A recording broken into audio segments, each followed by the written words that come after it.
तुम्ही पाहत आहात MCN न्यूज मराठी। शेतकरी नेते रविकांत तुपकर यांनी सरसकट कर्जमुक्ती, पीक विमा आणि शेतकऱ्यांच्या विविध मागण्यांसाठी सुरू केलेल्या अन्नत्याग आंदोलनाच्या तिसऱ्या दिवशी त्यांची प्रकृती चिंताजनक बनली आहे। वैद्यकीय तपासणीत त्यांच्या रक्तातील साखरेचे प्रमाण 50 पेक्षा कमी झाल्याचे समोर आले असून पुढील काही तासात हायपोग्लायसेमिया होण्याचा धोका असल्याचा इशारा डॉक्टरांनी दिलाय।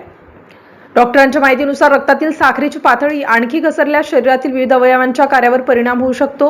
अशक्तपणा, चक्कर येणे, शरीर थरथरणे, अंधारी येणे तसेच गंभीर परिस्थितीत रुग्ण कोमात जाण्याची शक्यता असल्याचे वैद्यकीय तज्ज्ञांनी सांगितले आहे। आज सायंकाळी आणि रात्री उशिरापर्यंत वैद्यकीय पथकाने रविकांत तुपकर यांची तपासणी केली। त्यावेळी त्यांच्या प्रकृतीबाबत चिंता व्यक्त करण्यात आली।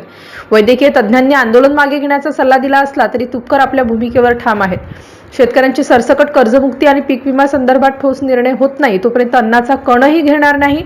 जीव गेला तरी चालेल पण आता माघार नाही, असा निर्धार रविकांत तुपकर यांनी व्यक्त केला। दरम्यान आंदोलनाच्या तिसऱ्या दिवशीही प्रशासन आणि आंदोलनकर्त्यांमध्ये कोणताही तोडगा निघालेला नाही। उपविभागीय अधिकारी, तहसीलदार आणि कृषी विभागाच्या अधिकाऱ्यांनी आंदोलनस्थळी भेट देऊन चर्चा केली असली तरी मागण्यांबाबत ठोस निर्णय झालेला नाही। सरकार शेतकरी आंदोलनाकडे जाणीवपूर्वक दुर्लक्ष करत असल्याचा आरोप तुपकर यांनी केला आहे। MCN न्यूज मराठीकरिता रवींद्र शिरस्कार, बुलढाणा।